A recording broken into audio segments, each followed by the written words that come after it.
Hey everyone, Chris here. This is a review of my 2001 Mercedes-Benz E320 Avantgarde wagon.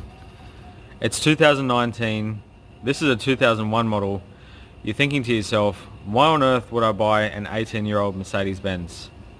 You're probably wondering if the parts are super expensive, if it's reliable, do the electrics still work, are the parts easy to get? Well, I can tell you right now, there's absolutely one reason why you'd want to buy one of these in 2019. Obviously, if you find yourself a good one. But the main reason for buying one is basically this.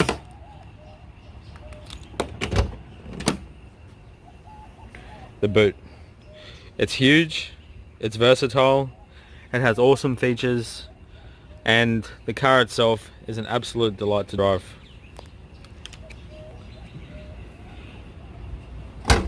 So this particular model here is green black with graphite leather. Genuine Avantgarde model, basically stock apart from an Android Auto Apple CarPlay head unit.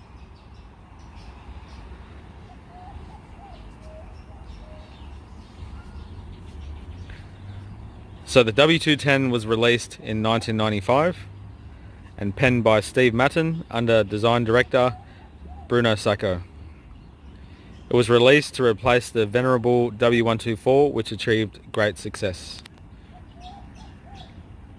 Now this particular example is a Series 2, which is slightly more refined looking than the Series 1. So the actual front bonnet part area is about 2 centimeters lower than the Series 1. And you can see that with a slightly more elongated and sharper look. The Series 2 Avantgarde has xenon headlights with washers, darkened grille, fog lights, and sportier type bumper bar. The Avantgarde also has more body color coding, new indicators in the mirrors, 9 LEDs which are supposed to last the life of the car, and body colored door handles. This car also has factory rain sensing wipers and auto dipping mirrors, which I'll show you when I get inside. It also has an absolutely fabulous single wiper, which I love, and I wish they still made, but they might have done that due to costs, I'm not sure.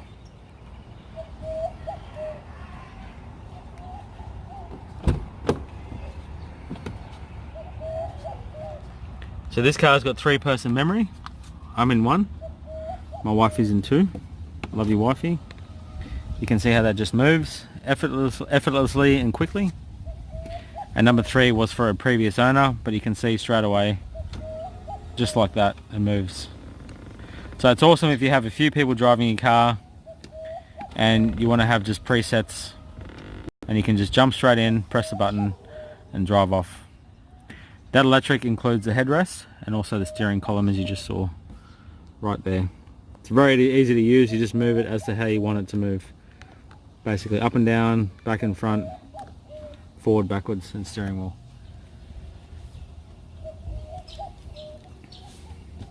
So the Avantgarde as well benefits from bird eye maple, the wood, which sets it out as opposed to the classic or elegance.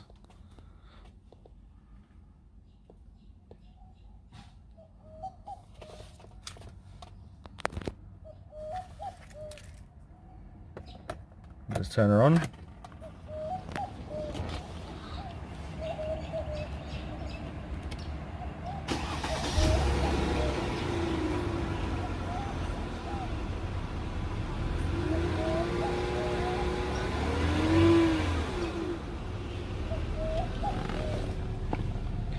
So this example has 261,323 kilometers.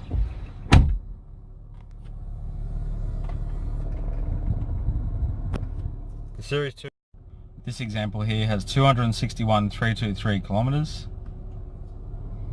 and most of its service history as well. So this is a switch for the headlights. Parkers, low beam, left and right, usually for Europe.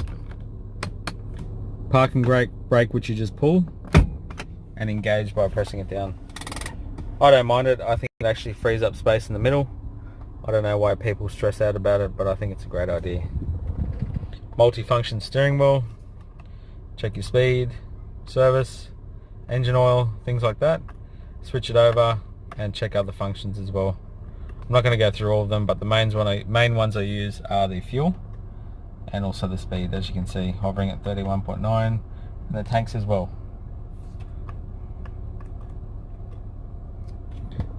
In the center console, classic Mercedes-Benz, driver airbag, passenger,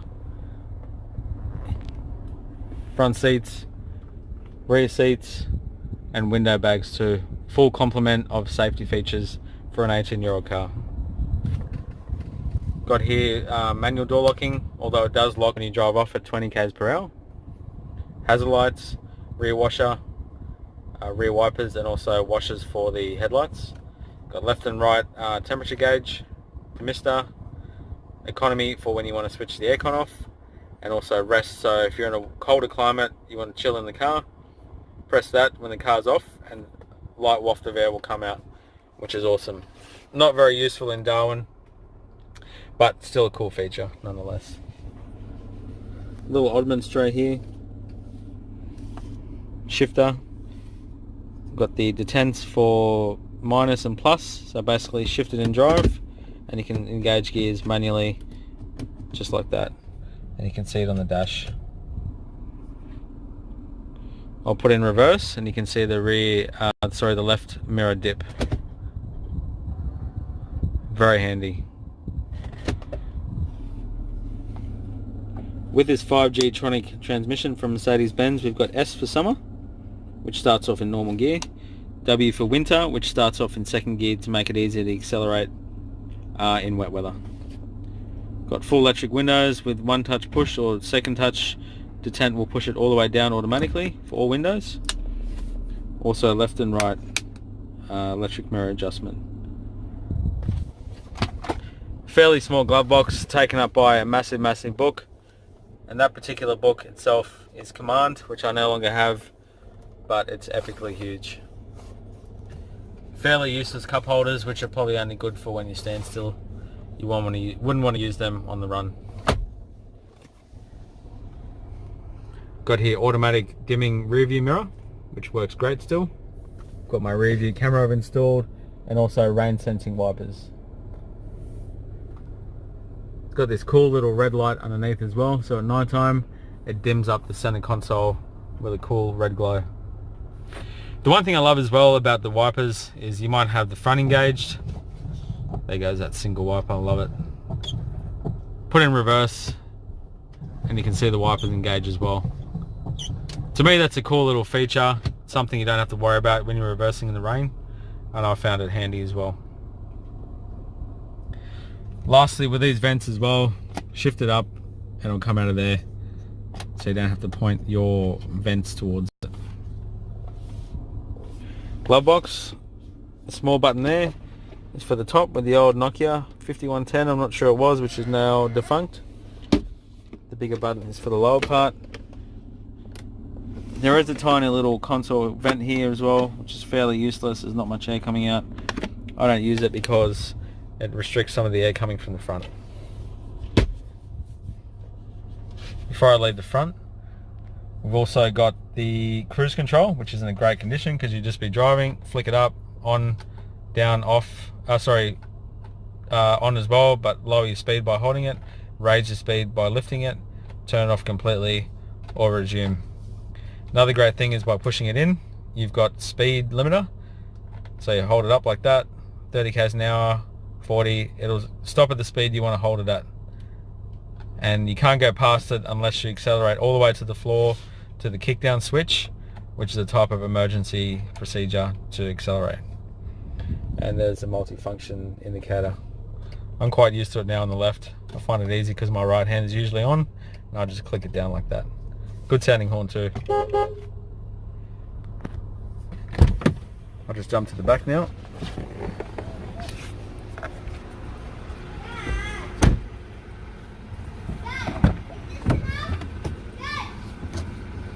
So I've got the back.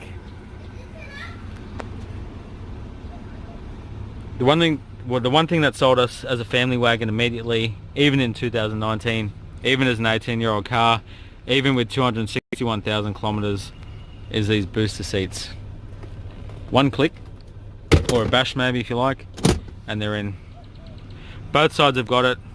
They're easy to use. They're great for toddlers who are a bit older, and they work a treat.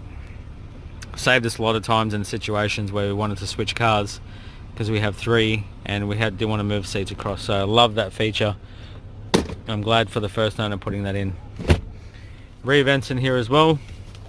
They're slightly broken, but they work fine, and a fair bit of air comes out of there. But as you can see, nice and comfy.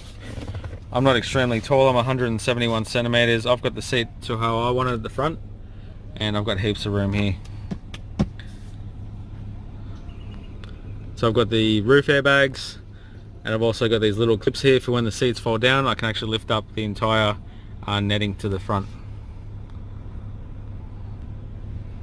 Nice and comfy. Sunroof as well, before I forget, is glass, and you can actually open it up and lift it up without having to actually slide it back for fresh air. Handy door pockets, nice and lined. Ashtray, usually a garbage bin these days.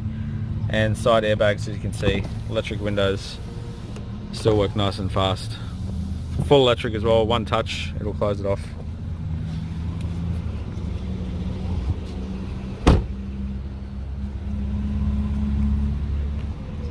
Now back to the boot. While I'm here, easy to close, push it down, don't even have to slam it because it shuts automatically, just like that. Sucks it in. There's a boot.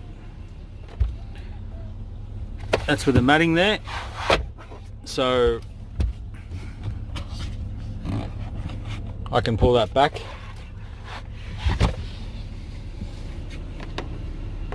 to hide my gear, just like that. Close the boot, do my shopping, whatever, come back, open it up, and that entire thing will lift up to give me plenty of room to put shopping in, just like that. Extremely thoughtful little things like that I love about this Benz.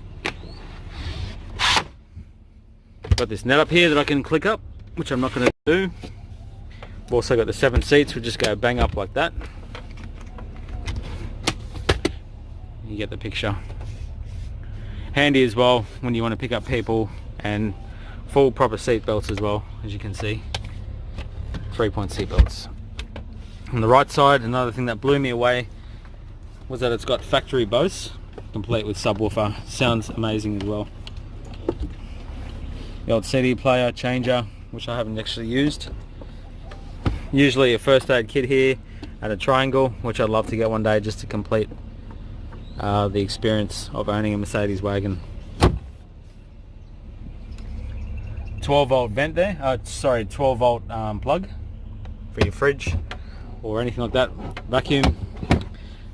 Another awesome feature about Mercedes wagons is I've got the spare tire on the side. It's smaller than the rims on the car, but still better than a space saver. So if I've got a full load in the car and I don't want to lift everything up, I can just grab it from the side and go along my very merry way instead of lift everything up like we did in the old VT Commodores and things like that. Another great thing about the Merc wagons is the lights here. Ample lighting left and right for late night shopping, unloading, things like that. Extremely handy. Bit of an example of with 210s as well. You can see the minor rust. Something that I'll get around to at a later stage, but just a perfect example. I know Mercedes did change their painting techniques around this time, 95 onwards, to water-based, and in European countries it apparently caused a lot of dramas, which is why you see a lot of rusted ones around in Europe. Maybe not so many anymore. Just to the left side, pretty much exactly the same as the right. Nice and comfy.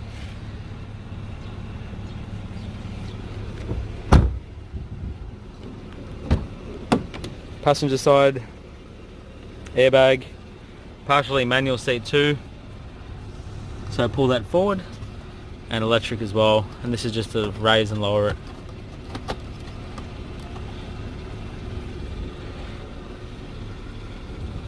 That's the interior. There's the exterior there, the sunroof, and these great rails too to put your roof racks on. Extremely handy.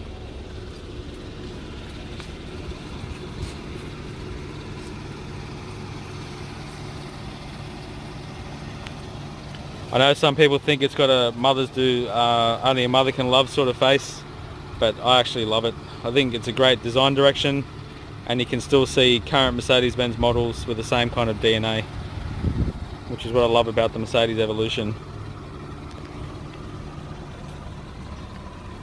So lastly, I'll put the hazards on, headlights on, open the bonnet.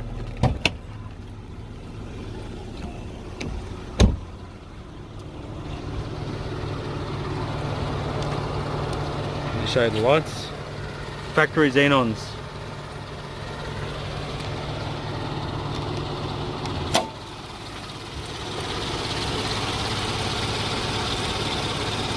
The 210 shape also heralded engines, having had a string of inline engines before that. The first V6 petrol from Mercedes, which shared the same components with the M113 V8 of the same era. It's so far proven to be extremely reliable, with none of the issues of the M104 previously, such as head gaskets. And this particular model, or this particular car, sorry, hasn't caused me any dramas whatsoever. And reading forums, it seems to me the M112 seems to be fairly bulletproof, apart from some minor things such as rocket cover gaskets, as you can see.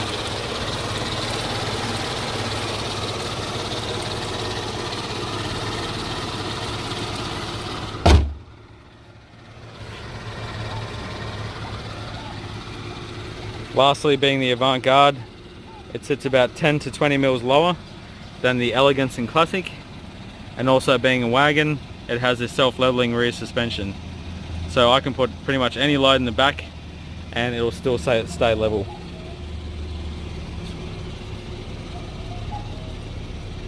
So hopefully you can see why this is such a great car to buy in 2019 and why we love it so much. We only paid $3,000 for it about 4 months ago, and it's pretty much become our main family car now.